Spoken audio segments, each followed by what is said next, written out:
Hey there, boys and girls! Welcome back to another special cast of the Rise of the Witch King, patch 2.02 version 7.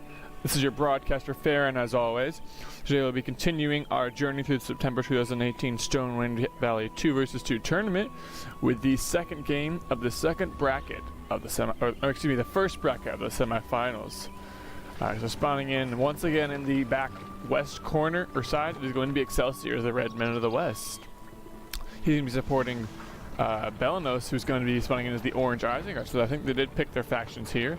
Their opponents on the opposite side of the valley is going to be in the back is going to be the black MayShadowfax, and his his ally he's going to be supporting in front is going to be the blue Elves of Earendil.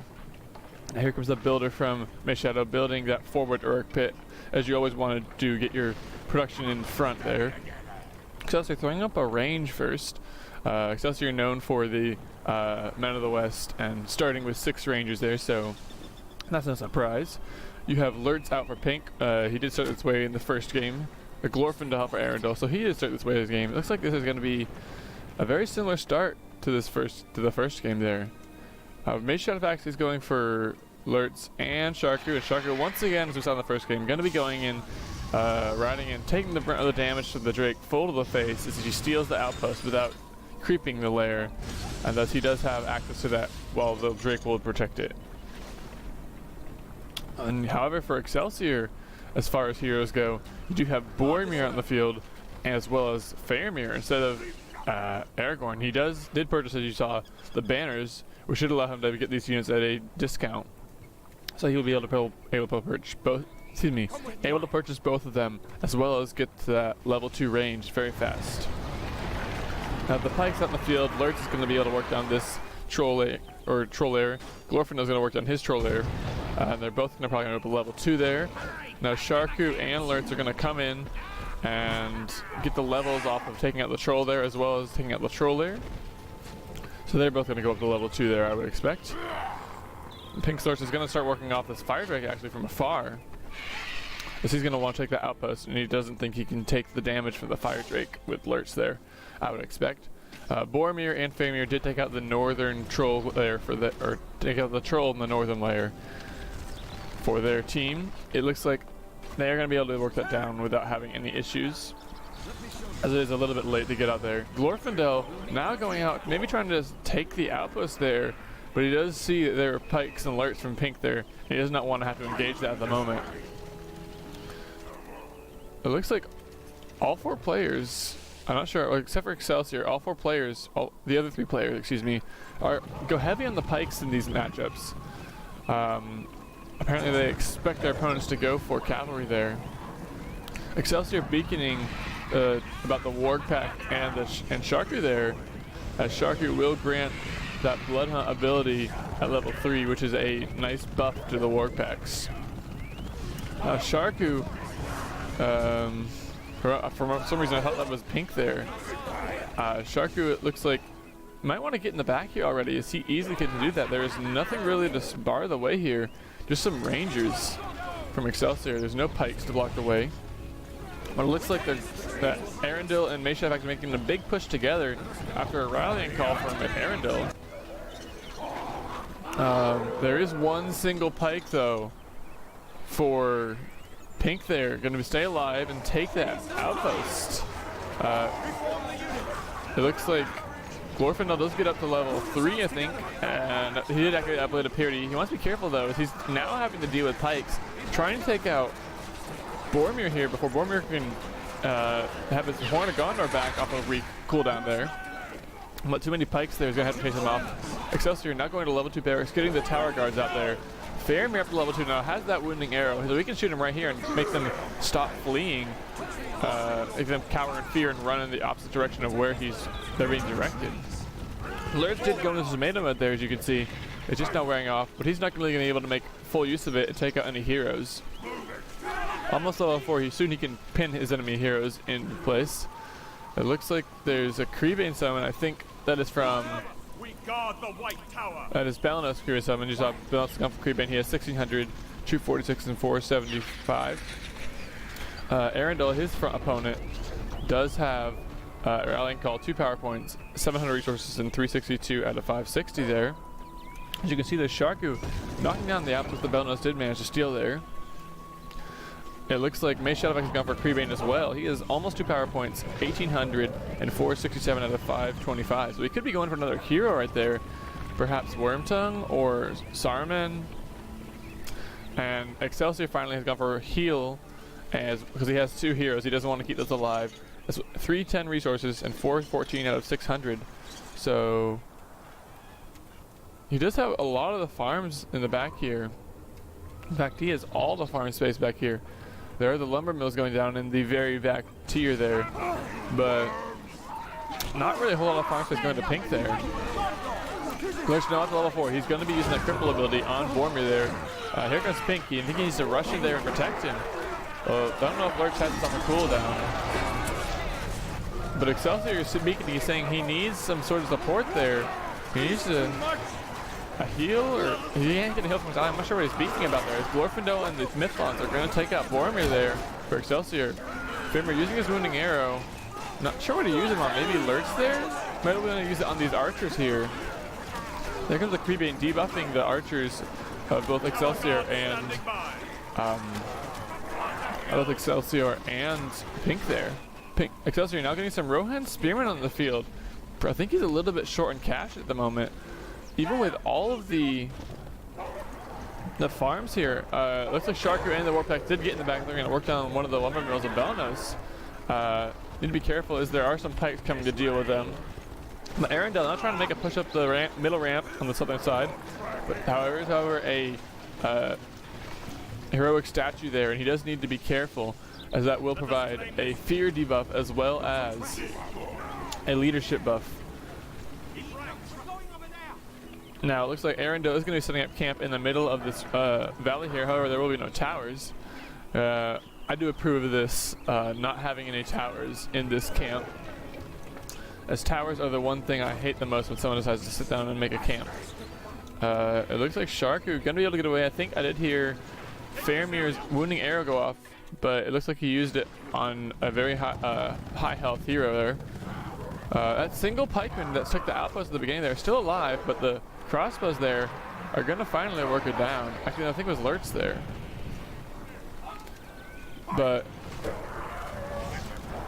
Belenos has not gotten that additional range in his fort, if I'm not mistaken. He hasn't gone for siege works and gotten the ballista out. But I think, yeah, there is Lurch in there because he does have that leadership ability now at level 5. A large force of archers here. Needs some pikes in here for some more pikes in here for Earendil. He's a single pike battalion for like it seems like 6 battalions of archers there. There are Merkwith in the field, not the level 3. Potentially you could see a level 3 barracks coming out. You do have the Wildman, the clan setting for MayShadowfax out there. Not up to that level 2 War Pit once again, but it does have the War Pack coming back to heal up with Sharku. So we can do some more decent harass there. A large force of crossbows and some pikes and a ballista there, looking to try and sneak around, but with Earendil MayShadowfax putting it up in the middle, he's gonna have to come in and redivert his attention south. Start trying to attack here. And the Merkwas are gonna start picking off these guys from afar. However, it looks like Excelsior actually does have the signal fire, so it does have that vision bonus from the signal fire. Faramir now pinned by Lurtz. I'm not sure where Lurtz is though. Lurtz is in the back here though. He's not in Carnage mode. You might want to go up there and do that, get that experience out of him, so we get that pillage ability and get the additional resources from each kill. However, with Faramir down, the way is open for MayShadowfax to come into this base here, and once again MayShadowfax and Earendil pushing in hard from the start and going right up into the base of their opponents. Actually, siege works for Excelsior. I didn't see this. He does have a trebuchet out. There is as well another ballistas out. I think they need to invest in more infantry here, Excelsior especially, as they're not really able to snowball their forces, and they just keep getting worked down by these larger forces of MayShadowfax and Earendil. However, Abominable coming in from Excelsior there, and he is able to just Sonic Song all these archers. And that's only 3 battalions remain, not even 3 battalions, really. There's no more. However, apparently the Merkwards are able to target him down very fast. Sharku though charging right through some pikes. Once again, through a lot of pikes. I think Sharku is going to die. He is going to go down there. A wild mental from MayShadowfax on all of these forces, trying to work on this level 3 archery range. A long shot going down on all the wild men though, as Excelsior does not want to lose that force there. It looks like they're throwing a snowball for Excelsior, 2 rangers and some tower guards. He needs to get more of those on the field. He doesn't have any queued up though. And he doesn't think he can hold these 2 structures, I would expect, as they are both low health. The range very close to death there. And with that in the back, there's a tower coming from Excelsior to maybe counter this. Another tower. As the ward packs are now going to come through. The rebuild from Excelsior does go down on his range there. An emergency tower from Pink there. I can't tell what the health of this Urk pit is here. It doesn't look like it took that much damage. I think it's just the bug where I can't select them. The ballista for Pink is now going to start working down this camp in the middle, and I think they're going to have to be pushed back a little bit maybe, or they push to maybe attack. Here's 4 ward packs. That's a lot of ward packs, so they can get in the back. They can easily start harassing these farms and take them down in a matter of seconds. A lot of pike from Pink. He hasn't put any Urukai, I don't think. I think he might want to invest in that one, in that choice soon. And the Ballistic is working on one of those Malorn trees. Heroic Statue coming up from Earendil, trying to hold his position here. A large force here from MayShadowfax, a lot of pikes, a lot of wildmen. He's trying to push up this northern ramp. The Trebuchet trying to get some good splash in the clump there. But again, there's no Urukai coming out from Pink, and I think that's a major mistake. He needs that. He needs that. The meat shield in front of his troops, especially in front of his allies' troops, as these pikemen are just not strong enough to take all this damage, and the Urukai would be able to hold off a lot more damage as they can go in the shield wall formation and then hold ground and become basically the toughest tanks of the game, if I'm not mistaken, as far as troops go. Earendil needs to get out of there. He hasn't played a pretty active, but the pikes are going to start working him down. The heal does go down from Earendil, but he needs to be careful. And actually the Rangers are a little bit out of position now. They have no more melee troops, and once again, this Eastern team not getting enough in the way of melee, not being able to snowball the troops because of this, because they keep getting taken out by these superior forces. Earendil does get taken out by these Rangers. Might want to use their long shot ability on these forces over here. They do have the Elven Wood, but there is some crosses right there, as well as 3 battalions of Rangers. As I say that, it goes on to 2 battalions actually. And actually, it looks like the Mercoids were working down that Trebuchet over there. Excelsior beaconing, as there is now a very, very scary force here. It did go in the back. I think it's now retreating, as it took out almost all the farms for Excelsior. There is 1 farm, but that is just been rebuilt actually. So all the farms in that middle level there are gone. Boromir coming out, but with Lurtz there, he's going to pin him, go tomato, and Shark is going to be out for MayShadowfax, and Boromir is going to go down. Lurtz at the level 8 now, does have that pillage ability. Sharku up to level 5. He does have the Tame the Beast ability. I feel like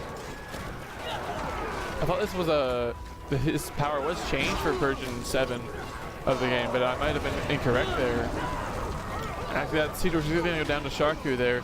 The Archer Range is going to get destroyed as well, and Excelsior is definitely going to quit out there.